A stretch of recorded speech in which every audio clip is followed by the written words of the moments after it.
So there's a bunch of extremely powerful cards in the Avatar set, right? Now, of course, I am an MTG ambassador for this set. I can't deny my supposed bias in this, but I think I can definitely say, especially after you watch this video, that we are going to be seeing powerful playables, not only in Commander, but in 1v160 card Magic, in the levels of Modern and even Legacy. With the discussions that we're having, I'm really excited to bring some of these cards to you. No individual spoilers from me, but let's talk about the cards that we already know of from these first couple of days of Avatar spoilers. The first card that I want to talk about is Wan Shi Tong Librarian. This card actually has a lot of people turning their heads because of the amount of words on it. It does a lot. It's a great attacker, great blocker, and it has a lot of abilities that allow it to be played in multiple strategies. So Wan Shi Tong Librarian, blue X for a 1/1 with flash, flying, and vigilance. So at a baseline, you are playing this for 2 mana, blue and blue, for a 1/1 with flash. Okay. When it enters, put X1/1 counters on it, then draw half X cards rounded down. The key to that is that if you pay 3 mana for this, putting X equals 1, you don't draw any cards. You put 1/1/1 counter on it. To draw any amount of cards, you need to be putting an even number onto it. So 2, 4, 6 to be able to draw the most amount of cards. Otherwise, you're drawing down. So if you put 3 1/1 counters on it, X equals 3, you're only drawing 1 card, the same as if you made it X equals 2. But it does then become slightly bigger. So you still do get a benefit of putting any number of counters on it. Now, without even the last line of text, which we're going to go over, it's actually pretty decent as a control finisher because it comes off on your end step. Flash, flying, vigilance means it's a great attacker and a great blocker, just being able to be untapped.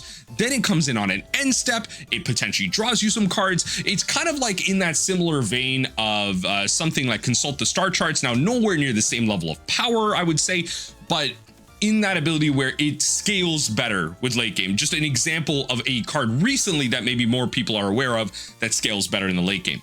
Whenever an opponent searches their library as the last line of text, put a 1/1 counter on Wan Shi and draw a card. Okay, now this is where it gets interesting. Now, for the sake of the synergies we're going to talk about in a second here, the search actually has to resolve. Your opponent has to complete searching, then you put this trigger on the stack. It's not some weird thing where like you Ghost Quarter or Field of Ruin someone or something like that, and like they might search the library and then the search. No. The search has to complete. You put the card into your hand, you put the card onto the battlefield, you put the card on top of your library, and then the Wan Shi Tong kind of resolves. And specifically, it's when your opponent searches, not when you search or anything like that. So a lot of power here, especially when it comes to the control mirror or any type of like, honestly, even combo mirror in some situations.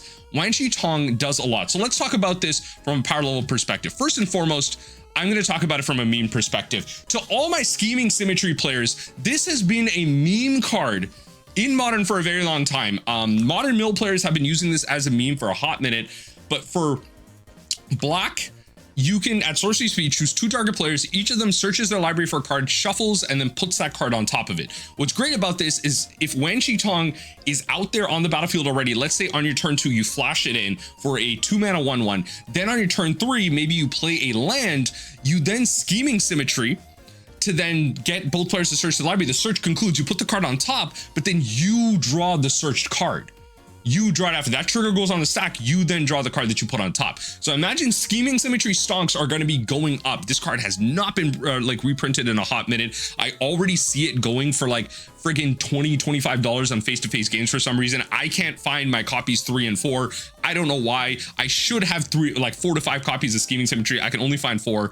I'm friggin' panicking on that side. But the synergy with this, when it comes to Modern Mill at least, is archive traps. So a big problem with this kind of version of it is that you need to find a way to draw the archive trap. So you might have been playing something like Thought Scour to mill your opponent of the card they put on top, and then you draw the card or whatever. But in synergy with scheming symmetry, this is actually really powerful. On top of that, you can trigger something like this with your opponent's fetching, searching their library off of fetch lands.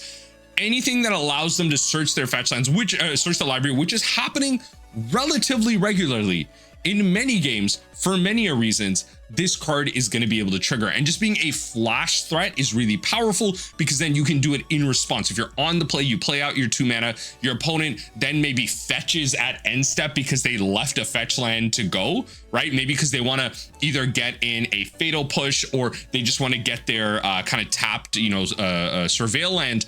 You can flash this in response to them fetching. You can force a negation this thing. It's coming in, especially in a modern scenario, and it's getting relatively big. Now, notably, this isn't like punishing your opponent, it's giving you more resources, and that's what's powerful about it. So Wan Shi Tong is doing a lot in that perspective. But going along with the modern mill theme of it, what if we continued this brew, right? Like, let's say we forget Archive Trap for a second. How about we start playing Psychic Surgery? Because when your opponent searches their library, they have to shuffle, and Psychic Surgery says, whenever an opponent shuffles their library, you may look at the top 2 cards of that library. You may exile one of those cards, then put the rest on top of that library in any order. So you just get to control their next draw. On top of something like Scheming Symmetry, fantastic synergy with that, because once this is out, you Scheming Symmetry them. After they search, you exile the top, or you even get the top 2. Let's say they try and dud you out. It doesn't matter. You keep the dud card on top. You exile maybe the next card that's on top of there. And then your Scheming Symmetry is pretty Gucci from there, unless you're getting Ragavand and then they're taking the top of your library anyway. But then if they're shuffling their library and you want them to do that off of punishing them with Wan Shi, off of Psychic Surgery, how about we continue the line with Test of Talents? Test of Talents, fantastic magic card, let me tell you. So good. Surgical on a counter spell, specifically for instant and sorceries. Just being able to grab all the counter spells, all the fatal pushes, all of, you know, the thought seizes or whatever it is. And then your opponent shuffles, and then you trigger something like Psychic Surgery. Now, notably, this does not trigger Wan Shi, so that's, you know, kind of where you need to think about this. Wan Shi does not trigger when you surgical your opponent, when you Test of Talents your opponent, when you extirpate your opponent, whatever it is. It does not trigger when you search their library. But it works along a similar vein where you have cards that maybe work together. The Wan Shi and the Psychic Surgery working together to really control the top of your opponent's deck and act as like a weird, like blue X, you know, lantern control variant. I'm just saying Wan Shi is definitely turning some heads for the Psychic Frog decks, just the Dimir decks in general. The card is great to return back with Kaido as well. I just want to point that out. You attack in, you already got your flash value, you drew some cards, a swing in, it's almost unblockable. Flying is a pretty good evasive maneuver. And then you like bring in a Kaido, it's back into your hand, and you're going to be able to flash it in on a future turn. Great. It all really does come together. Wan Shi Tong Librarian is a really exciting card, and I cannot wait to kind of build around this. The next card I want to talk about is Badgermole Cub. It's green and 1 for a 2/2. It's a bear. Badgermole, whenever this creature enters Earthbend 1, which is going to be really the important part about this card, but then the second line of text says, whenever you tap a creature for mana, add 1 additional green. So Avacyn's Program, green for a 1/1, it taps for white. If you tap that for white, you add a green. If you tap, more likely, in Elvish Mystic, I just wanted to highlight a situation where you had a different color involved, but Elvish Mystic, more commonly, you tap that for green, you are adding an additional green. Someone on Twitter was talking about how there's like a Magic Christmas land where you can turn 3 someone. You have to have like literally the perfect amount of creatures and then you create a hoof. Okay, elf players maybe, right? Like there's ways and ways that this does work and does not work, right? The key is the Earthbend 1 mechanic, which we're going to go over in a second because it says target land you control becomes a 0/0 creature with haste. It's still land, you put a 1/1 counter on it. So Earthbend 1. If it was Earthbend 2, you'd put 2 1/1 counters on it. When it dies, that land, when it dies or it is exiled, put it in the graveyard. Return to the battlefield tapped. So you get cheap land recursion on a non-legendary creature that can be flickered because it says when it's entered. So let's put that ability away for a second. That's the reason why everyone's excited for it. First and foremost, whenever you tap a creature for mana, Kinnan. Whenever you tap a non-land permanent for mana, add 1 mana of any one type, that permanent would produce. Yes, the Kinnan CDH players, the Kinnan EDH players, the Kinnan degenerates in general. Yes, yeah, there you go. We broke Kinnan. Okay, all right. Really, where I care about this is something like Wasteland. I'm just saying, you get this out in Legacy, you Wasteland, you animate the Wasteland, you Wasteland someone, the Wasteland comes back. It comes back tapped. Notably, yes, it does come back tapped. It does do that. But maybe you have something that lets your lands come in untapped. in other formats, where obviously maybe not in the formats like Legacy. Those abilities may be a little bit too expensive for the power of what Legacy is trying to do. But there's ways. Maybe you do this with Ghost Quarters. Maybe you do this with Field of Ruin. Hold on. What are other types of lands that commonly go to the graveyard? Fetch lands. Hold on. Hold on. Don't cook too hard here. Badgermole comes down, hits a Windswept Heath. You fetch with the Windswept Heath. The Heath comes back tapped. Yes, you're not technically at 4 mana, but I'm just saying. You then get that mana back. It allows you to, you know, kind of keep going and searching through your library. So multiple situations where lands that hit the graveyard, strip mines in Vintage, Wastelands and Legacy and other Eternal formats, just fetched variants in general, really powerful effect. And I think a lot of people are going to be trying to build around this. A lot of people are, again, already brewing around this for the sake of elf style decks and where you can take your mana in terms of things doubling up, but animating lands and having them be able to be returned even through exile, by the way. Even if your opponent's got the Leyline of the Void, you even get to return it from that. So I think the Badgermole actually acts as like soft anti-graveyard tech for land-based strategies, which is absolutely powerful. Now, of course, that has to, you know, be put into your graveyard from the battlefield. You know, if you're getting milled with an Ashiok Dreamrender, that's not going to be great. You're obviously not even going to want to Windswept Heath with an Ashiok Dreamrender out. But if you're able to get these lands out and you're able to play them, this is actually a fantastic way to play around that hate. So I'm thinking about this for the perspective of maybe even playing in, you know, amulet style strategies, Lumaran, Pioneer. Is there a world where this becomes like this tech that you can grab to beat stuff like the Rest in Pieces and the Leyline of the Voids? Maybe not. But not only are archetypes being made, but there are archetypes in general right now that exist to take advantage of something like this. Again, being non-legendary is also really nice for the sake of redundancy. You can just have 2/2 bears that also on its mana ability just make it that much more redundant for that. Next up in this section, I'm going to talk about cards that just make me cry, right? First of all, Heartless Act. For those of you that know this moment in the show, put a muzzle on him. You're taking the Avatar's beloved Appa and you're putting a muzzle on him. Shout out to those who know the scene. You know, I look, spoiler warning here a little bit, but when it came to Aang learning from Toph, he confronts the people of the sand here, the Sandbenders, and Toph says, yo, these are the people that put a muzzle on Appa, and Aang goes instant Avatar mode. Hype. That, like, my man training, you know, working on reaching the Avatar form, really reaching his true potential. Nah, you put a muzzle on Appa? Nah, that was on business. That was on business. Shout out to everyone that knows that moment. That moment is so hype. So hype. Like, imagine someone putting a muzzle on your pet, on your beloved animal. Instant. This man went Avatar hold on, wrong word. Avatar form, and for some reason, Katara had to steal the whole moment and ruin it because Aang was literally about to stand on business and teach someone a lesson. You do not be trading animals like this. Okay, anyway, Heartless Act, very much a Heartless Act. Next up is going to be Leaves from the Vine. Pure depression. The card itself, whatever, I don't care about the card itself. The song that this is referencing, I can't even speak.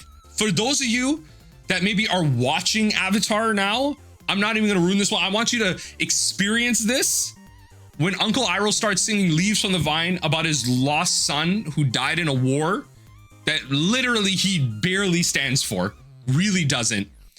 And how much that this scene and the sadness resonates with the like in life real situation with the voice actor.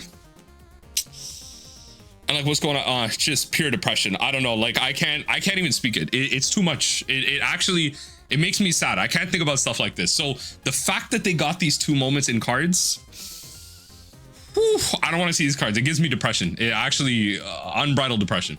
Next up is a little piece about artwork that I brought up in a short form video. So Energybending, 2 mana for an instant lesson. A lot of lessons in this set, and we're going to talk about in a second a commander that really works with lessons, that does a lot of broken stuff, and I kind of want to build it. It's absolutely insane commander. But Energy Bending itself is an instant lesson, colorless. Lands you control gain all basic land types until the end of turn, and then you just draw a card. Pretty sweet as a lesson cantrip. Not bad if you're able to learn, pull it out of the sideboard. It's pretty cool as a way to like change up your mana. And it's colorless, so if you were able to, you can put this into colorless strategies in Commander for whatever reason if you needed mana of different types. That's pretty nice. The key is that the artwork for this is showcasing, big spoilers, a very big moment in the show. I'm not even going to describe it. Maybe for those of you not understanding what's going on, you're watching the show right now. I'm not even going to describe it. But the same artwork is showcased in Force of Negation, but instead it's a screen grab. These .png images are so bad. Like the templating, the bolding around the text, it's an absolute nightmare. And the colors of the original, like they're meant to pop in the individual scene, but once you include all this text, it's so bad. The way these PNG images are done are so deranged and but god awful. I'm not a fan of these at all. Like the card itself, Force of Negation, powerful, cool. We're getting Force of Negation reprinted, okay. But like we have the same one in Energy Bending. The color scheme, the colors are amazing, by the way. Beautiful colors here, right? But for some reason, this one is done so much better. The divide in the middle, the things mixing, it's beautiful. But then we get Force Negation. And then also, oh God, this is so freaking ugly. Like this is, look folks, I am an MTG ambassador. I don't know. I can't support these. Like it's cool. Yeah, we're getting reprints of tutors. Cool tutor, search your library for a card, put on top. Yeah, okay. Powerful cards. It's ugly. It's ugly. That's all I gotta say. Just back up. Like, look at how close my man is to the screen. Look, my man is like this close to the screen right now. Like, back up. Truly, back up. Why are we this close to the screen? Like, I don't know. I don't know about this one. Anyway, Sozin's comment, I'm going to bring up specifically in combination with a commander and certain cards, but it's a really powerful enchantment. Each creature you control gains Firebending 5. Whenever it attacks, add 5 red. This mana lasts until the end of combat. So specifically with this, you don't get this mana after combat. That's the key, right? So yes, traditionally with mana regularly, you would lose this in your attack phase. Once you go to blockers, that's a different phase and you lose that mana. As far as I'm aware, I could be wrong. I don't friggin' generate mana on combat. Okay, it's never a thing I've bothered to do.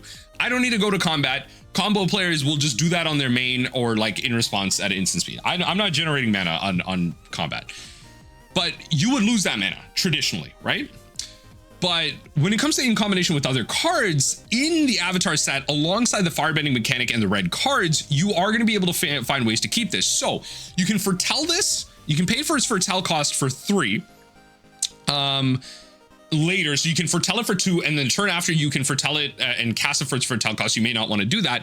But firebending 5 on each creature means if you have like 5 1/1 creatures and you attack in with them, that is 5 times 5, 25 red mana available to you.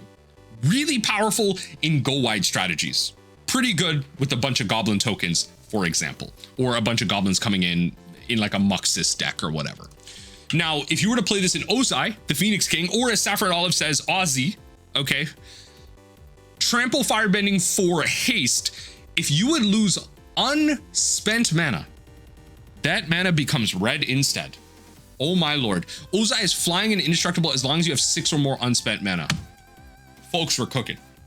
This means if you would lose unspent mana going to your combat, to your second main, to your end step, to your opponent's turn, to their combat, to their first main, to second main, whatever, every single phase, if you have unspent mana, it will continue to just become red mana and stay in your mana pool.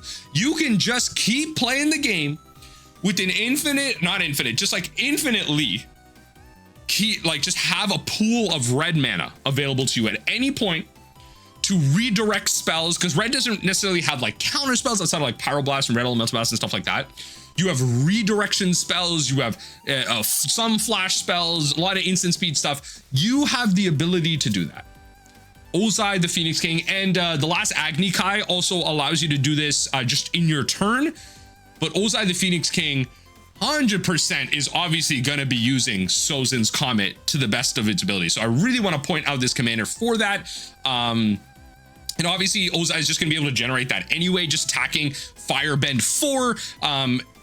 It's just going to be generating a lot anyway. So that's fantastic. Whenever it attacks, you're going to have like 4 red mana. You're not going to lose that through the phases if you combine that with something like Sozin's Comert. Insane magic card. The next card I want to talk about is Iroh Grand Lotus. This card is absolutely insane for the value that it provides. Now shout out to Cameron at the LGS for pointing this out. I thought the reduction on its second line of text was just like a simple reduction. Not that crazy. My eyes glazed over it. Firebending 2, cool. You get the Fire Nation mechanic. During your turn, each non-lesson instant and sorcery card in your graveyard has flashback. The flashback cost is equal to that card's mana cost. Cool. You get to recur your instant and sorceries.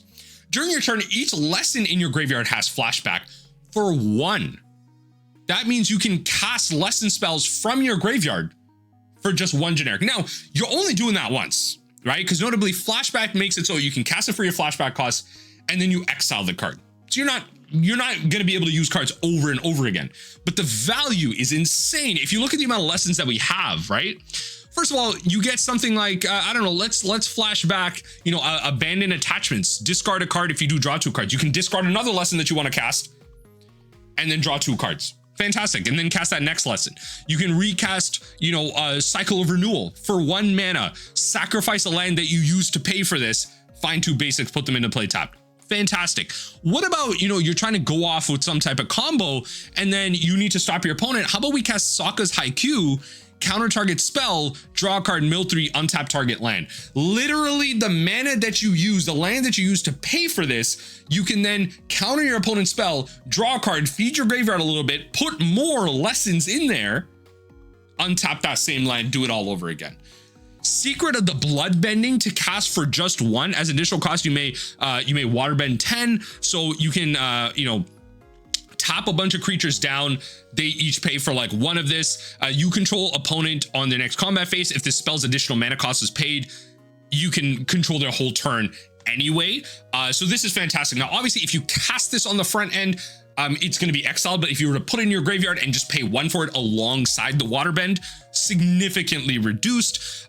Again, Zuko's exile target artifact, creature, or enchantment. Its controller creates a clue token for 1 mana out of your graveyard. Again, there are so many ways to feed your graveyard in these colors, whether you mill them, whether you discard with like Faithless Looting effects, or the 2 and 3 mana spells that are always like, cast this, discard 2 cards, draw 3 cards, or cast this, discard 1 card, draw 2 cards, like stuff like that. You are going to be able to feed your graveyard. I think Grand Lotus Iroh, insane value graveyard based commander, and just having these colors, fantastic. Fantastic.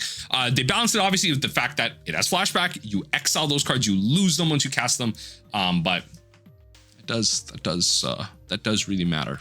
That does really matter. I'm just saying. Now, last up, I started this video with kind of like a mill meme starter, but I'm going to end it off on a mill meme starter as well. So we talked about Secret of Bloodbending already, right? Like kind of briefly, the lesson is really powerful, just getting these like really crazy, like mono colored, like pushed into these colored type of effects. Like we have effects that are like, red, and this one is blue, 4 blue pips. Now, the card itself is kind of interesting. The additional waterbend cost is a lot, but the way I'm thinking about this card is with sanity grinding. Because to my knowledge, folks, this is the first card that we have in a very long time, outside of Demi-Lich, that has 4 blue pips in it. Now, if I were to stuff a deck full of Secrets of Bloodbending, 4 Secrets of Bloodbending, 4 Demi-Liches, and a bunch of other spells, sanity grinding, including Cryptic Command, Archmage's Charms, stuff like that. Heck, you're already playing cards like Seagate Restoration in the mono blue deck as an MDFC to count as a spell for sanity grinding. Now, there's only one copy of this card. It's a very jank deck. It's not going to make it to tier 1 in Modern or anything. Cards that have this many pips in it, though, kind of elite. So I will definitely, especially if you let me know in the comment section down below that you want to see it, be playing some sanity grinding mill alongside cards like Seagate Restoration. I also want to shout out Hama the Bloodbender. This is a card that has blue in its pips. It is a legendary 5-mana 3/3. When Hama enters, target opponent mills 3 cards. So yes, heck, even if you don't have sanity grinding, you can just play this for 5. Exile up to 1 non-creature, non-land card from that player's graveyard in general. So it's not even from among the 3 cards you milled, which is amazing. So for flickering, a fantastic commander, by the way, fantastic mill commander. Exile up to 1 target non-creature non-land card from that player's graveyard. For as long as you control Hama, you may cast exile cards during your turn by waterbending X rather than paying its mana cost, where X is its mana value. So if you cast a non-creature spell, non-land card that is 3 mana, you need to waterbend 3. And so while paying the waterbend cost, you may tap your artifacts and creatures to help pay for it. Each one pays for 1. Right? And so tapping down 3 creatures, if you're paying like a 1-mana 1, maybe you mill over something like a Fatal Push or a Thoughtseize or a Lightning Bolt. You can, use the Hama and the Bloodbender, Hama the Bloodbender to then help pay for that. Maybe you're playing Dimir Mill and you can use your Hedron Crabs and your Ruin Crabs or whatever it is, right? Like you can do all of that. If you're playing this in Commander, you'll probably have other creatures as well. But the nice part about this is it doesn't have that usual restriction where when you mill cards, you look at and find a card from among the cards you milled. This is just exile 1 card from that player's graveyard in general. It is target opponent. It's not each opponent, but they balanced it in that sense. But again, it works well with flicker mechanics when it comes to Commander, but it adds 3 boo pips to the kind of sanity grinding deck. And I actually kind of do like this because again, it's just a 5-mana creature. Like if you need to play it, you need to play it. And it helps like smooth out the deck. Usually the deck is playing, like, you're unfortunately playing stuff like Hedron Crabs and you have to play some amount of lands. You can't play all MDFCs. And then you're playing, counter spell and stuff like that. Like you have to play these cards to be able to interact with your opponent, but then you can stuff it full of crap like this. And then the sanity grinding, when it goes nuts, reveal the top 10 cards of your library. If you reveal, 4 secrets to bloodbending, 4 demi-liches, and 2 3-mana spells, hold on. That's a crap ton of cards to mill. That is a crap ton of cards to mill. Okay, that's like 38 cards if I'm doing the math right. That's 38 cards milled off of 3 mana. It's pretty damn good. Just saying, that is Magic Christmas Land. But that is where I'm going to be leaving off the video itself. That is the last card I wanted to talk about generally in terms of the spoilers that came out recently. Obviously, there are going to be powerful cards that I am missing that maybe I have missed to discuss. So let me know in the comment section down below, what did I miss? Maybe there's something I misspoke on, so I'm happy to be corrected just so I'm not playing some of these cards wrong. And if there's maybe an additional synergy that we're all missing with a card I already discussed, please let me know in the comment section down below. This set is already looking so much better than some of the other Universe Beyond sets that we have, maybe something like the Spider-Man set, especially because of its universe being very kind of analogous, but also the cards itself being extremely powerful, being a full set. And, no bias here, especially being, an MTG ambassador, but I am really looking forward to this set. If this is the power level of cards that we already have to not only help mill players, so I'm gonna have my bias there, but really hyper power and potentially even introduce new archetypes into 1v1 Magic.